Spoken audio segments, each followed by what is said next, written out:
আচ্ছা দেখো কী করতে হবে আমাদের হচ্ছে এই যে 65 ডিগ্রি ফারেনহাইট আছে না, এটাকে সেলসিয়াস স্কেলে নিয়ে যেতে হবে।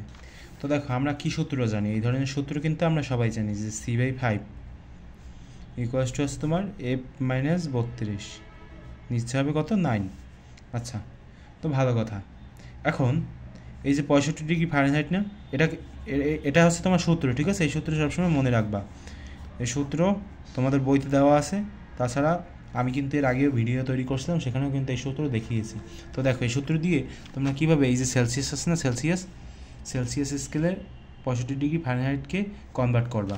তো দেখো এখান থেকে আমরা কি লিখতে পারি, C/5 সমান সমান হবে তোমার এফের জায়গায় তুমি কি লিখতে পারো 65 মাইনাস হবে 32, নিচে কত 9।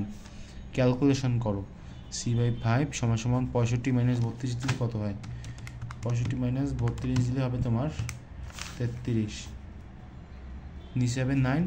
এরপরে সি সমান সমান কত 33, 5, 9, এখানে হবে তোমার 33 গুণ 5/9 কত আসে দেখো তো 18.33।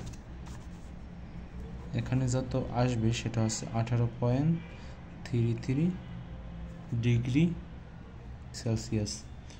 তো এটা হচ্ছে আমার কি বলো তো, ফারেনহাইটকে যদি তুমি সেলসিয়াস স্কেলে কনভার্ট করো, অর্থাৎ 65 ডিগ্রি ফারেনহাইটকে, তাহলে উত্তর আসবে 18.33 ডিগ্রি সেলসিয়াস।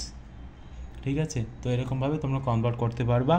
আর তোমাদের যদি এরকম সেলসিয়াস স্কেলেও যদি দেওয়া থাকে, মনে করো এই মানটা দেওয়া ছিল, ঠিক আছে, 65 ডিগ্রি এখানে দেওয়া ছিল না, এখানে মনে করো দেওয়া আছে 18.33 ডিগ্রি সেন্টিগ্রেড। তো তাহলে কী করতা, এই যে 18 আছে না 18.33, এটাকে এই সেলসিয়াস স্কেলের মধ্যে লিখতা, এই যে সি লেখা না এখানে, এই সি এর বদলে তুমি এটা লিখতা। লেখার পরে তুমি এফের মানটা খুব সহজে কী করতে পারতা, বের করতে পারতা। বুঝতে কি পেরেছো?